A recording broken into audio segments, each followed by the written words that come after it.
Nepal అట్టుడుకుతోంది. Social media ban కు వ్యతిరేకంగా ప్రారంభమైన ఈ ఉద్యమం ఇప్పుడు జెంజ్ పేరుతో అవినీతి వ్యతిరేక పోరాటంగా మారింది.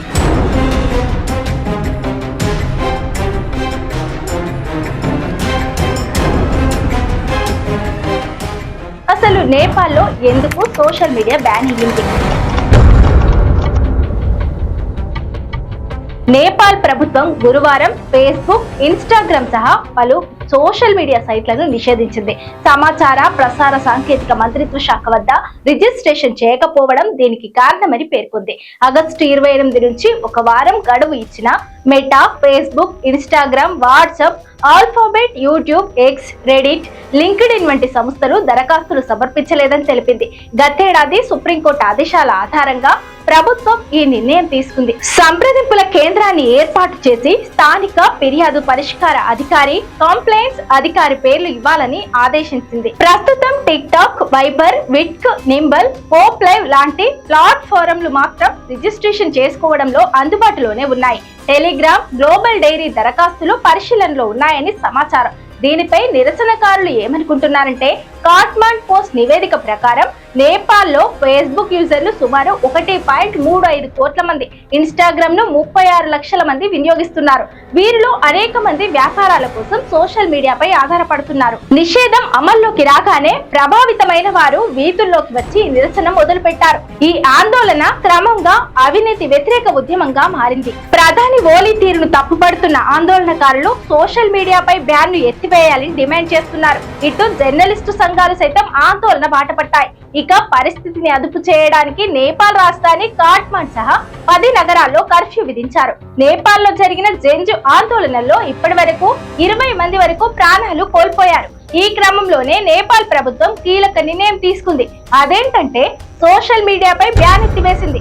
అత్యవసర భేటీలో నేపాల్ ప్రధాని కేపీ ఓలీ నిర్ణయం తీసుకున్నారు. నిబంధనలు పాటించలేదని సోషల్ మీడియా యాప్ పై వారం క్రితం నిషేధం విధించింది నేపాల్ ప్రభుత్వం. దీంతో యువత జెంజ్ పేరుతో పెద్ద ఎత్తున ఆందోళన చేపట్టింది. కాట్మాండులో జరిగిన ఆందోళనల్లో హింస చెలరేగింది. వేలాది మంది యువకులు నేపాల్ పార్లమెంటు భవనాన్ని ముట్టడించారు. దీంతో పెద్ద ఎత్తున హింస చెలరేగడంతో పోలీసులు కాల్పులు జరిపారు. ఈ కాల్పుల్లో 20 మంది మృతి చెందగా 300 మందికి పైగా గాయాలయ్యాయి. కాగా అల్లర్లకు బాధ్యత వహిస్తూ నేపాల్ హోంమంత్రి రమేష్ లేకర్ రాజీనామా చేశారు. ఈ మేరకు రాజీనామా లేఖను ప్రధానికి అందజేశారు.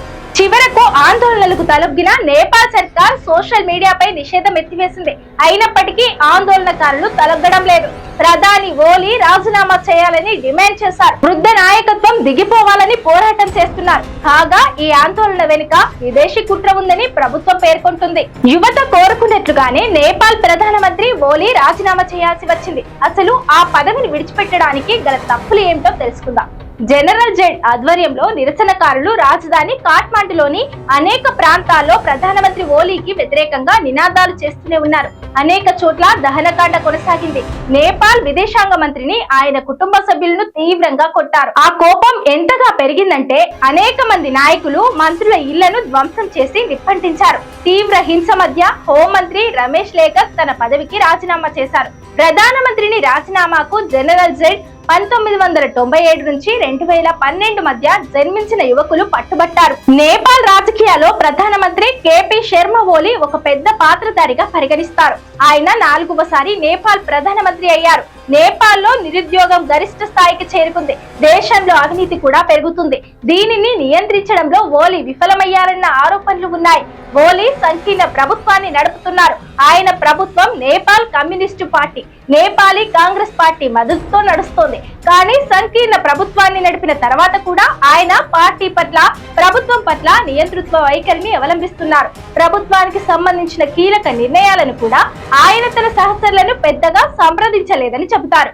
ఓలీని చైనా అనుకూల నాయకుడిగా పరిగణిస్తారు. ఆయన ఇండియా కంటే చైనాకు దగ్గరగా ఉంటారని భావిస్తారు. చైనా తన దేశంలో పెద్ద సోషల్ మీడియా ప్లాట్ఫామ్లను నిషేధించినట్లే ఆయన కూడా తన దేశంలో అలాగే చేయాలని ప్రయత్నించారు. సోషల్ మీడియాను అరికట్టడం ద్వారా ప్రజల గొంతును అణచివేయడానికి ఆయన ప్రయత్నిస్తున్నారు. కానీ సోషల్ మీడియాను నిషేధించగానే ఆయన నియంతృత్వ ఏకపక్ష నిర్ణయం ఆయనకు వ్యతిరేకంగా మారింది. నేపాల్ ఒక భూ పరివేష్టిత దేశం.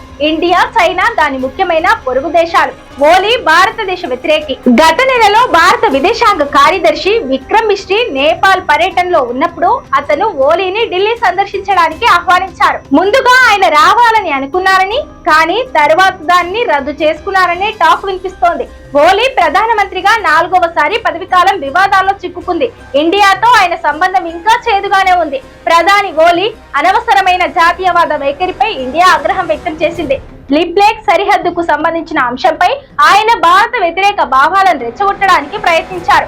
గత వారం చైనాలోని టియాన్జిన్ నగరంలో జరిగిన షాంఘై సహకార సంస్థ శిఖరాగ్ర సమావేశానికి కూడా నేపాల్ ప్రధాని ఓలీ హాజరయ్యారు. ముందుగా ఆయన ప్రధానమంత్రి మోదీతో ద్వైపాక్షిక సమావేశం నిర్వహించాలని అనుకున్నారు. కానీ తర్వాత ఈ సమావేశం రద్దు చేసుకున్నారు. చైనాతో స్నేహపూర్వక సంబంధాలను ఏర్పరచుకునే ప్రయత్నంలో ఓలీ ప్రభుత్వం ఇండియాతో తన సంబంధాలను చెడగొట్టుకుంటూనే ఉంది. నేపాల్లో హింస దహనకాండకు ప్రస్తుతం ప్రభుత్వ పతనానికి ఓలీ బాధ్యత వహించాలి. వారు నిషేధించిన అన్ని సోషల్ మీడియా ప్లాట్ఫామ్లు అమెరికన్ కంపెనీలే కావడం విశేషం. అవన్నీ పెద్ద ప్రభావవంతమైన కంపెనీలు.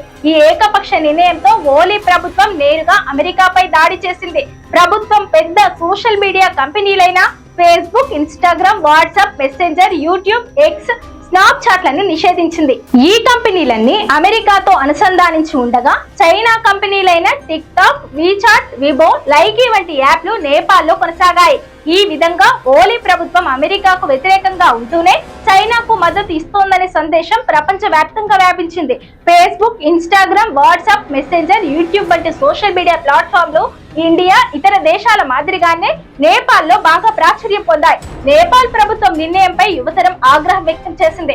జెంజు బ్యానర్ కింద నిరసనకారులు కాఠ్మాండులోని అనేక ప్రాంతాలలో ప్రధాని కేపీ శర్మ ఓలీకి వ్యతిరేకంగా నినాదాలు చేశారు. అనేక చోట్ల దహనకాండ నిర్వహించారు. విదేశాంగ మంత్రిని, ఆయన కుటుంబ సభ్యులను తీవ్రంగా కొట్టారు. మంత్రుల ఇళ్లను ధ్వంసం చేసి నిప్పంటించారు. ఈ పరిస్థితిని ప్రధాని నియంత్రించలేకపోయారు. చివరికి రాజీనామా చేయాల్సి వచ్చింది.